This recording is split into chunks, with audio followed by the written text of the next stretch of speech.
നമസ്കാരം. അവർ TV 24/7 ഇന്ന് നമ്മളോടൊപ്പം ഉള്ളത് masardubai.com-ന്റെ സിഇഒയും ഡയറക്ടറുമായ ജിനീഷാണ്. അപ്പോൾ പുതിയതായിട്ട് UAE എത്തുന്ന ആൾക്കാർക്ക് ഈ ഒരു ഫേം കൊണ്ട് ഒരുപാട് പ്രയോജനങ്ങളാണ്. അപ്പം നമുക്ക് ജിനീഷിനോട് തന്നെ ചോദിച്ച് അതിൻ്റെ ഡീറ്റെയിലോട്ട് വരാം. ജിനീഷ് നമസ്കാരം. പിന്നെ ഈ masardubai.com ഈ ഒരു പ്രോജക്റ്റ് ഞാൻ കഴിഞ്ഞ ആഴ്ച ലോഞ്ച് ചെയ്ത് കണ്ടു. വളരെ സന്തോഷം. എന്താണ് ഇതിൻ്റെ ഒരു ഡീറ്റെയിൽ, അതൊന്ന് പറയാമോ? ആക്ച്വലി സർ, masardubai.com എന്ന് പറയുന്നത് ഒരു ജോബ് പോർട്ടലാണ്. അത് ജോബ് സീക്കേഴ്സിന് ഈസിലി ആയിട്ട് അവർക്കൊരു ജോബ് ഫൈൻഡ് ഔട്ട് ചെയ്യാൻ പറ്റുന്ന ഒരു ആക്ച്വലി ഇത് ജോബ് അപ്ലിക്കേഷനാണ്. ബട്ട് നമ്മളിപ്പോൾ സ്റ്റാർട്ട് ചെയ്തിരിക്കുന്നത് ഒരു ലൈക്ക് വെബ് അപ്ലിക്കേഷനാണ്. Okay, but as soon as I think ഒരു ആഫ്റ്റർ 2 months കഴിഞ്ഞാൽ ഇത് നേരെ മൊബൈൽ ആപ്പിലേക്ക് മാറും.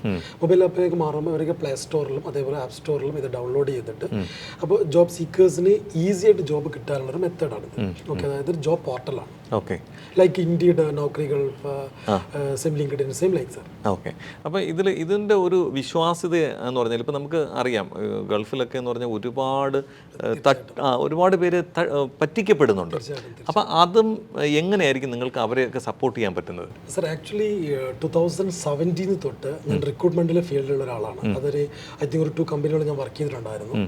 ബട്ട് എനിക്ക് UAE കുറിച്ച് UAE ഒരു ലൈക്ക് ജോബ് കൺസൾട്ടൻസി എന്ന് പറയുമ്പോൾ ഇപ്പോൾ ലോക്കൽ കൺസൾട്ടൻസീസ് ഉണ്ട്, അതേപോലെ എമിഗ്രേഷൻ ജോബ് കൺസൾട്ടൻസീസ് ഉണ്ട്.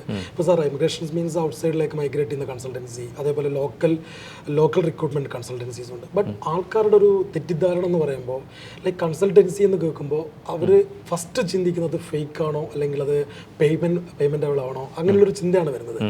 അത് ബിക്കോസ് ആക്ച്വലി അങ്ങനെ ഒരു ചിന്തിക്കാനുള്ള റീസൺ എന്ന് പറഞ്ഞു കഴിഞ്ഞാൽ നമ്മൾ പറയും like negative plus like positive equal to ഏതാണോ കൂടുതൽ അതാണ് റിസൾട്ട് എന്ന് പറയുന്നത്. സെയിം ലൈക്ക് ആൾക്കാർക്ക് കൂടുതൽ ഏജൻറ്റുകളിൽ നിന്ന് ഇങ്ങനെ ഒരു ലൈക്ക് ഫ്രോഡ് തരം കിട്ടുന്നത് കൊണ്ടാണ് മെജോറിറ്റി ആൾക്കാർ അങ്ങനെ ചിന്തിക്കുന്നത്. അവരൊരിക്കലും കുറ്റം പറഞ്ഞ കാര്യമില്ല. കാരണം ഇന്ന് UAE തന്നെ ഒത്തിരി കൺസൾട്ടൻസീസ് ആർ എടുത്തു നോക്കുകയാണെങ്കിൽ ഒരു 10,000-കണക്കിന് റിക്രൂട്ട്മെൻറ്റ് കമ്പനികളുണ്ട്. പക്ഷെ അത് പ്രോപ്പറായിട്ട് ലീഗലായിട്ട് വർക്ക് ചെയ്യുന്നത് ഐ തിങ്ക് ഒരു 20-25% മാത്രമേ ഉള്ളൂ. അത് പ്രോപ്പർ കൺസൾട്ടൻസി ലൈസൻസ് ഉള്ള കമ്പനി. പല കമ്പനീസ് ആണെങ്കിൽ ലൈക്ക് മാനേജ്മെൻറ്റ് കൺസൾട്ടൻസി ആയിരിക്കാം, പ്രൊജക്ട് മാനേജ്മെൻറ്റ് ആയിരിക്കാം, അല്ലെങ്കിൽ ബിസിനസ് കൺസൾട്ടൻ്റ് ആയിരിക്കാം, ഫെസിലിറ്റി മാനേജ്മെൻറ്റ് ആയിരിക്കാം. പക്ഷെ അവരൊക്കെ ചെയ്യുന്ന പ്രോസസ്സ് എന്ന് പറഞ്ഞാൽ HR റിക്രൂട്ട്മെൻ്റ് ആണ്. ഓക്കെ, ബട്ട് അതൊരിക്കലും UAE അതൊരിക്കലും പോസിബിൾ അല്ല. ബട്ട് അവർ അങ്ങനെ ചെയ്യുന്നുണ്ട്. ഓക്കെ, പക്ഷെ അങ്ങനെ ചെയ്യുന്നുണ്ട് ഉള്ള റീസൺ എന്ന് പറഞ്ഞാൽ നല്ലത് ചെയ്യുമ്പോഴും മറ്റുള്ളവർ ചിന്തിക്കുമ്പോൾ ഫസ്റ്റ് നല്ലതാണോ ചീത്തയാണോ അവർക്ക് പോലും ഫൈൻഡ് ഔട്ട് ചെയ്യാൻ പറ്റാത്തൊരു സിറ്റുവേഷനാണ് ഇന്ന് UAE ഉള്ളത്. പക്ഷേ ഞാനതിൽ നിന്ന് നമ്മളത് ഒത്തിരി എക്സ്പീരിയൻസ് പഠിച്ചു. എക്സ്പീരിയൻസ് ആയ സ്ഥിതിക്ക് ഇപ്പം പല കമ്പനികളാണെങ്കിലും പല ബിസിനസ്സുകളാണെങ്കിലും അവർക്ക് ആക്ച്വലി ഒരു ബിസിനസ്സിൻ്റെ ബാക്ക് ബോൺ എന്ന് പറയുന്നത് ആ റിക്രൂട്ട്മെൻറ്റ് അല്ലെങ്കിൽ അവിടെയുള്ള ഒരു സ്റ്റാഫാണ് സർ. ആണ് കമ്പനി വളർത്താനും തളർത്താനും കഴിവുള്ള ആൾ തുറന്നത് അവിടുത്തെ സ്റ്റാഫ്സാണ്. ആക്ച്വലി ആ സ്റ്റാഫിനെയാണ് ഞങ്ങൾ റിക്രൂട്ട് അവർക്ക് ചെയ്ത് കൊടുക്കുന്നത്. ഫോർ എക്സാമ്പിൾ ഇപ്പോൾ സാറിൻ്റെ ഒരു കമ്പനിയിൽ ഇപ്പോൾ കുറച്ച് ഹയറിങ് വന്നിട്ടുണ്ടെങ്കിൽ ഞങ്ങളെ കോൺടാക്ട് ചെയ്യുകയാണെങ്കിൽ ഞങ്ങൾ നല്ലൊരു ടീമുണ്ട് sir. Back end actually complete കൊച്ചിയിൽ നല്ല ബാക്ക് എൻഡ് ടീമുണ്ട്, മാർക്കറ്റിംഗ് ടീം UAE-ലുണ്ട്, ബാക്ക് എൻഡ് IT ടീമുണ്ട്. അപ്പോൾ ഞങ്ങൾക്കൊരു റിക്വയർമെൻറ്റ്സ് തന്നിരുന്നു കഴിഞ്ഞാൽ ആ റിക്രൂട്ട്മെൻറ്റ് എന്താണോ അതിൻ്റെ ജോബ് ഡിസ്ക്രിപ്ഷൻ എന്താണോ അത് ഞങ്ങൾ പ്രോപ്പറായിട്ട് CV ഷോർട്ട് ലിസ്റ്റ് ചെയ്ത് സ്ക്രീൻ ചെയ്ത് അവർ ഇൻ്റർവ്യൂ ചെയ്ത് അതിലുള്ള പക്ക ക്വാളിറ്റി കേസിനെയാണ് ഞങ്ങൾ സാറിൻ്റെ അടുത്തേക്ക് വരുന്നത്. അപ്പോൾ സാറിന് അത് ഈസി ആയിട്ട് അത് ഫൈൻഡ് ഔട്ട് ചെയ്ത് സാറിന് ഈസി ആയിട്ട് ഇൻ്റർവ്യൂ എടുക്കാൻ പറ്റും. ഓക്കെ, അപ്പോൾ അങ്ങനെയുള്ള ഒത്തിരി നെറ്റ്വർക്ക് ഇത്രയും വർഷത്തെ എക്സ്പീരിയൻസ് പ്രകാരം ഒരു 25K to 30,000-ഓളം നെറ്റ്വർക്ക്, അതായത് എംപ്ലോയീസിൻ്റെ നെറ്റ്വർക്ക് ഞങ്ങളുടെ കയ്യിലുണ്ട്. അപ്പോൾ ഇതിലേക്ക് masardubai ഒരു കാൻഡിഡേറ്റ് സൈനപ്പ് ചെയ്യുമ്പോൾ അവർക്ക് ഈസി ആയിട്ട് ഇതിലേക്ക് free, first of all sir absolutely free ആണ്. കാൻഡിഡേറ്റിന് ഫ്രീ ജോബ് സൈറ്റ് ആണ്. അപ്പോൾ അതാണ് ഏറ്റവും ബെസ്റ്റ് എന്ന് പറയുന്നത്. കാരണം ഇവിടെ ഒരുപാട് സംഭവങ്ങൾ എന്ന് പറഞ്ഞു കഴിഞ്ഞാൽ രജിസ്ട്രേഷൻ ഫീസ് എന്ന് പറഞ്ഞിട്ട് 200 ദിർഹം 500 ദിർഹം അങ്ങനെ ചാർജ് ചെയ്യുകയും അവരെ ഇതിലേക്ക് എത്തിപ്പെട്ട് കഴിഞ്ഞിട്ട് പിന്നെ അതിനൊരു വീണ്ടും എന്തെങ്കിലും പറഞ്ഞിട്ട് 1000 ദിർഹം വേണം അല്ലെങ്കിൽ 2000 വേണം. അപ്പം എന്ന് പറഞ്ഞ് ഈ ജോബ് അന്വേഷിച്ച് വരുന്നവരെ സംബന്ധിച്ചിടത്തോളം അവർക്ക് ജോബ് കിട്ടാൻ വേണ്ടി അവർ അതൊക്കെ ചെയ്യാൻ തയ്യാറാണ്. ചെയ്ത് കഴിഞ്ഞതിന് ശേഷം പിന്നീടാണ് അറിയുന്നത് പിന്നെ അതിനെക്കുറിച്ച് യാതൊരു ഒന്നുമില്ല. ആ നമ്പറിൽ വിളിച്ചാൽ കിട്ടില്ല.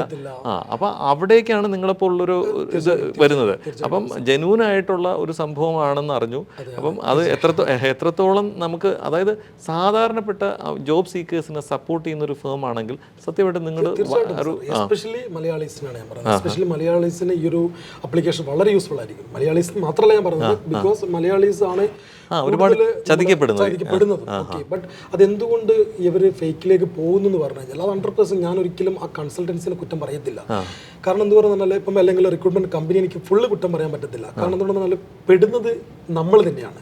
അതൊരു കാൻഡിഡേറ്റ് ഒരു കൺസൾട്ടന്റിന് ആവശ്യം വരുന്ന എപ്പോഴാണെന്ന് ചോദിച്ചു കഴിഞ്ഞാൽ, സാർ ഇപ്പം എനിക്കിപ്പോൾ ഒരു പനി വന്നു കഴിഞ്ഞാൽ എനിക്കൊരു 10 days ഞാൻ മേ ബി ഓട്ടോമാറ്റിക് ഓക്കെ കുഴപ്പമില്ല ഹോസ്പിറ്റൽ പോകണ്ട, പക്ഷെ എനിക്കത് ഓവർകം ചെയ്യാൻ പറ്റുന്നില്ലെങ്കിൽ ഞാൻ 100% ഒരു മെഡിക്കൽ കൺസൾട്ടന്റിനെ എനിക്ക് കാണേണ്ടി വരും. 100% അപ്പോൾ ഞാൻ കൺസൾട്ടൻസി അവിടെ ചാർജ് കൊടുത്താലേ എനിക്ക് ഡോക്ടറെ മീറ്റ് ചെയ്യാൻ പറ്റത്തുള്ളൂ. സത്യമല്ലേ?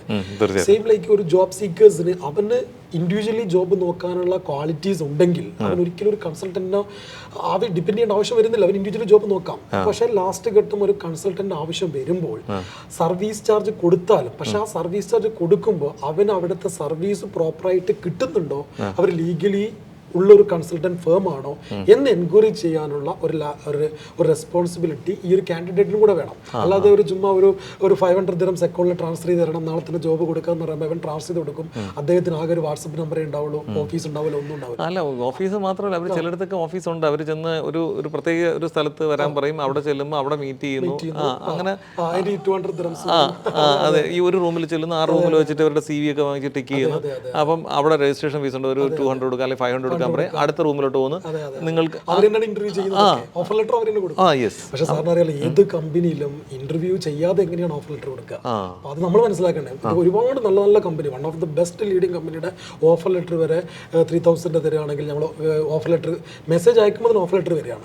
പക്ഷെ അത് കൊടുക്കുമ്പോൾ അതാ ഞാൻ പറഞ്ഞത് സാറിനോട്, നമ്മൾ തന്നെ അറിയണം അങ്ങനെ ഒരു കമ്പനി ഉണ്ടോ. ഇപ്പം ഗൂഗിളിൽ സെർച്ച് ചെയ്ത് കഴിഞ്ഞാൽ എല്ലാ ഡീറ്റെയിൽസ് ഇപ്പോൾ അവർക്ക് അറിയാൻ പറ്റുന്നുണ്ട്. പക്ഷെ എന്നിട്ടും പെടുന്നത് മലയാളീസ് തന്നെ ആകുമ്പോഴാണ് നമുക്കതിൽ വളരെ ഖേദകരമാകുന്നത്. കാരണം എന്നാൽ ഇങ്ങനെ എല്ലാ കാര്യങ്ങളും അറിയുന്ന മലയാളീസ് തന്നെ ഇതിൽ എങ്ങനെ പെടുന്ന എനിക്കറിയില്ല. കാരണം കമ്പനികൾ ഇപ്പം ഗൂഗിളിലെല്ലാം സെർച്ച് ചെയ്ത ഡീറ്റെയിൽസ് എല്ലാം കിട്ടുന്നുണ്ട്. പിന്നെ പെടുന്നത് എങ്ങനെയാണെന്ന് ചോദിച്ചു കഴിഞ്ഞാൽ 100% അത് ഈ പെടുന്ന ആളുടെയും മിസ്റ്റേക്ക് തന്നെയാണ്. അല്ല, അതല്ല, ഈ ജോബ് തേടി വരുന്ന ഒരാളിനെ സംബന്ധിച്ചിടത്തോളം അവരുടെ ഒരു കൺസെപ്റ്റ് എന്ന് പറഞ്ഞാൽ നമുക്ക് ഏറ്റവും ഫാസ്റ്റായിട്ട് എങ്ങനെ ജോബ് കിട്ടാം. അപ്പം ഈ പറയുന്ന ഏതെങ്കിലും ഒരു നമ്പർ ഫേസ്ബുക്കിലോ ഇൻസ്റ്റയിലോ ഒക്കെ വന്നിട്ട് അത് വെച്ചിട്ടായിരിക്കും ഇവരത് സെർച്ച് ചെയ്ത് പോകുന്നത്. അപ്പം എനിക്ക് തന്നെ അറിയാം, ഇടയ്ക്കൊക്കെ ഇങ്ങനെയുള്ള ഫ്രണ്ട്സ്, നമ്മുടെ ഫ്രണ്ട് സർക്കിളിലൊക്കെ വന്നിട്ട് പറയുന്നുണ്ട്, സർ ഞങ്ങൾക്കൊരു ഓഫർ ലെറ്റർ കിട്ടി, ഈ കമ്പനി ജെന്യൂൻ ആണോ? അപ്പം എന്താണ് സംഭവം എന്ന് ചോദിച്ച് നമ്മൾ അതിൻ്റെ ഡീറ്റെയിൽ എടുക്കുമ്പോഴേക്കും അത് ജെന്യൂൻ അല്ല, അങ്ങനെ ഒരു കമ്പനി ഉണ്ട്, പക്ഷേ ആ കമ്പനിയുടെ വ്യാജമായ ഓഫർ ലെറ്ററാണ് കൊടുത്തിരിക്കുന്നത്. ആ കമ്പനിക്ക് തന്നെ അറിയില്ല അവരങ്ങനെ റിക്രൂട്ട്മെന്റിന്റെ ഒരു അവർ ചെയ്തിട്ടില്ല. അവർ ചെയ്യാതെ അവരുടെ ഇല്ലീഗലായിട്ട് ഉണ്ടാക്കിയ ഒരു ലെറ്റർ പാഡിൽ ഈ ഒരു ഫ്രോഡ് നടക്കുന്നുണ്ട്. അപ്പം അങ്ങനെ വരുമ്പോൾ ആൾക്കാർ അവർ വിചാരിച്ചിരിക്കുന്നത് അങ്ങനെ ഒരു കമ്പനി നിലവിലുണ്ട്, ആ നിലവിലുള്ള കമ്പനിയുടെ പേരിലാണ് അവർക്ക് കിട്ടിയിരിക്കുന്നത്. അപ്പോൾ അത്തരം ഫ്രോഡുകളുള്ള ഒരു സാഹചര്യം ഉണ്ട്. അവിടെയാണ് നിങ്ങളെപ്പോലുള്ള ആൾക്കാർ വ്യത്യസ്തമായിട്ട് കടന്നു വരുന്നത്. അപ്പോൾ അവിടെ നമുക്ക്, അതായത് ട്രസ്റ്റബിൾ ആണ്, ട്രസ്റ്റ് ചെയ്ത് ആൾക്കാർക്ക് മുന്നോട്ട് പോകാൻ പറ്റണം. ഇപ്പം പറ്റിക്കപ്പെടില്ല. എനിക്ക് masardubai.com എൻ്റെ CV ഞാൻ അപ്ലോഡ് ചെയ്ത് കഴിഞ്ഞാൽ അത് ചെയ്ത് കഴിഞ്ഞാൽ ഒരു ജോബ് സീക്കറിനെ സംബന്ധിച്ചിടത്തോളം അയാളുടെ ഒരു വിശ്വാസം ഉണ്ടാകണം, ഇത് ജെന്യൂൻ ആണ്, ഇതിൽ നിന്ന് നമുക്ക് ഒരു റിസൾട്ട് കിട്ടും. അതാണ് നിങ്ങളുടെ ഒരു വിജയം. അപ്പൊ അങ്ങനെ തന്നെയാണല്ലോ. ഒരാൾ സൈനപ്പ് ചെയ്ത് കഴിഞ്ഞാൽ 24 hours to 48 hours കൊണ്ട് തന്നെ ഞങ്ങളെ കമ്പനിയുടെ ബാക്ക് ആൻഡ് ടീം അവരെ ഫോളോ അപ്സ് ചെയ്യും. അത് മെയിൽ ത്രൂ ആയിരിക്കാം, മേ ബി കോൾ ബാക്കിൽ അവർ വിളിച്ചിരിക്കും. ഓക്കെ, പിന്നെ അവരുടെ CV മാക്സിമം നമ്മൾ ഷെയർ ചെയ്യുന്നത് നമ്മളെ നെറ്റ്വർക്കിലാണ്. അപ്പോൾ അതേപോലെ തന്നെ ഞങ്ങളുടെ insta page, like FB page, LinkedIn എല്ലാത്തിലും നമ്മൾ അപ്ഡേറ്റ് ചെയ്യും. ഇത്ര പേർക്ക് ജോബ് കിട്ടി, എല്ലാവരുടെ ലൈവ് ഡീറ്റെയിൽസ് എല്ലാം നമ്മൾ സബ്മിറ്റ് ചെയ്യുന്നുണ്ട്. കാരണം നമ്മൾ ചെയ്യുന്നത് പ്രോപ്പർ ത്രൂ സിസ്റ്റമാറ്റിക് ആണ്. കാരണം പല ആൾക്കാരും സിസ്റ്റമാറ്റിക് ചെയ്യാത്തതുകൊണ്ടാണ് പല ആൾക്കാർ ആ ലെവലിലേക്ക് മാറുന്നത്. നമ്മൾ ചെയ്യുന്നത് ത്രൂ എല്ലാത്തിനും ഒരു പ്രൊഫഷണൽ വേ ഉണ്ട്. പ്രൊഫഷണൽ ടീം ഉണ്ട് ഞങ്ങളെ കൂടെ. ഓക്കെ, അപ്പോൾ അതൊരു നല്ല കാര്യമാണ്. ശരിക്കും പറഞ്ഞാൽ ഈ നമ്മുടെ പ്രവാസിയായിട്ട് വന്നിട്ട് ചതിക്കപ്പെടുക എന്നുള്ളത് വല്ലാത്തൊരു വിഷമമാണ്. ഒരുപാട് പേര് അങ്ങനെ സംഭവിക്കും. ഈ അടുത്ത സമയത്ത് ജോബ് എന്ന് പറയുന്ന ഒരു ഇതാണ്. നാട്ടിലെ കുറേ പ്രോബ്ലംസിൽ നിന്നായിരിക്കും ആൾക്കാർ അബ്രോഡ് വന്നിട്ട് നല്ലൊരു ഓപ്പർച്യൂണിറ്റിയിലോട്ട് നോക്കുന്നത്. അപ്പോൾ അവിടെയും അവരെ ചൂഷണം ചെയ്യുന്നവരെ ഒത്തിരി പേരാണ്. അപ്പോൾ അത് ഒഴിവാക്കി നിങ്ങളെപ്പോലുള്ള പുതിയ സംരംഭകർ പുതിയ ഒരു ഓപ്പർച്യൂണിറ്റി ആയിട്ട് വന്നതിൽ വളരെ സന്തോഷം. ഈ masrdubai.com എന്നൊരു ഒരു പ്ലാറ്റ്ഫോമിൻ്റെ ഇപ്പോഴത്തെ ഈ ഒരു പ്രവർത്തനങ്ങൾ വളരെ നല്ലതാണ്. കാരണം ഇത്രയും ചെറിയ ഷോർട്ട് പീരീഡ് കൊണ്ട് നിങ്ങൾക്ക് കൂടുതൽ ദൂരം സഞ്ചരിക്കാൻ കഴിഞ്ഞു. അപ്പോൾ സാധാരണ ജോബ് സീക്കേഴ്സായിട്ട് ഇവിടെ വരുന്നവർക്ക് എങ്ങനെയാണ് നിങ്ങളെ കോൺടാക്ട് ചെയ്യാനുള്ള ഒരു ഡീറ്റെയിൽ? ആക്ച്വലി സർ masrdubai.com എന്ന് പറയുന്നത് ജോബ് പോർട്ടലാണ്. അപ്പോൾ അവർക്ക് ഗൂഗിൾ ചെയ്ത് കഴിഞ്ഞാൽ ഡയറക്റ്റ് വെബ്സൈറ്റിൽ കയറാൻ പറ്റും. ഓക്കെ, ഫ്യൂച്ചറിലാണ് നമ്മുടെ മൊബൈൽ ആപ്പിലേക്ക് പോകുന്നത്. ഇപ്പോൾ ഈസി ആയിട്ട് അവർക്ക് നോർമലി ഗൂഗിളിൽ കയറി കഴിഞ്ഞ് masrdubai.com ചെയ്ത് കഴിഞ്ഞാൽ അവർക്ക് ഡയറക്റ്റ് സൈനപ്പ് ചെയ്യാൻ പറ്റും. അപ്പോൾ ഡയറക്റ്റ് സൈനപ്പ് ചെയ്ത് കഴിഞ്ഞാൽ അതിൻ്റെ അവരുടെ like CV uploading, certificate uploading കാര്യങ്ങളൊക്കെ നമ്മുടെ ത്രൂ മെയിലേക്കാണ് വരുന്നത്. ഓക്കെ, അപ്പോൾ നമ്മുടെ ത്രൂ മെയിലേക്ക് വന്നിട്ട് ഞങ്ങളുടെ ബാക്കിൻ്റെ ടീമാണ് അവരെ ഡയറക്റ്റ് കോൺടാക്ട് ചെയ്യുന്നത്. ഓക്കെ, അപ്പോൾ ഞങ്ങളുടെ നെറ്റ്വർക്കിലാണ് ഞങ്ങളാണ് ഡയറക്റ്റ് എന്ത് ചെയ്യുന്നത് ത്രൂ CV ഡിസ്ട്രിബ്യൂഷൻ കാര്യങ്ങളൊക്കെ ചെയ്യുന്നത്. അത് അബ്സല്യൂട്ട്ലി ഫ്രീ ആണ്. ജോബ് സീക്കേഴ്സിന് ഇതിൽ വേറെ പേയ്മെന്റോ കാര്യങ്ങളോ ഒന്നുമില്ല. അത് ആക്ച്വലി ഞങ്ങൾക്ക് അത് ചെയ്യാൻ പറ്റുന്ന എന്തുകൊണ്ടാണെന്നാണ്. കാരണം സാറേ നല്ലത് ചെയ്താലും ചെയ്താലും ആൾക്കാർ രണ്ട് ടൈപ്പ് ചിന്തിക്കും. എന്തുകൊണ്ട് ഇത് ചെയ്യാൻ പറ്റുന്നു എന്ന് പറഞ്ഞാൽ ഇത്രയും കാലത്തെ ഈ റിക്രൂട്ട്മെന്റ് ഫീൽഡിലുള്ള എക്സ്പീരിയൻസ് കൊണ്ട് തന്നെ നമുക്ക് എംപ്ലോയേഴ്സ് ലെവലിൽ തന്നെ നമുക്ക് എന്ത് കിട്ടുന്നുണ്ട്, സർവീസ് ആയിട്ട് കിട്ടുന്നുണ്ട്. അപ്പോൾ അത് ഈസി ആയിട്ട് നമുക്കത് കാൻഡിഡേറ്റിൽ എത്തിക്കാൻ പറ്റുന്നുണ്ടാവും. അങ്ങനെയാണ് ഞങ്ങൾ ചെയ്യുന്നത്. അപ്പം താങ്ക് യു. അപ്പം masrdubai.com-ന്റെ സൈറ്റിലേക്ക് നിങ്ങൾക്ക് CV അപ്ലോഡ് ചെയ്യാം. ജോബ് സീക്കേഴ്സിന് ഞാൻ ഈ താഴെ എൻ്റെ ഇമെയിൽ IDയും ഡീറ്റെയിൽസും കൊടുക്കുന്നുണ്ട്. അപ്പോൾ തീർച്ചയായിട്ടും അങ്ങനെ ജോബ് തേടി വരുന്ന എല്ലാവർക്കും masrdubai.com ഒരു ആശ്രയ കേന്ദ്രമായി മാറട്ടെ. എല്ലാവിധ ആശംസകളും. Thank you.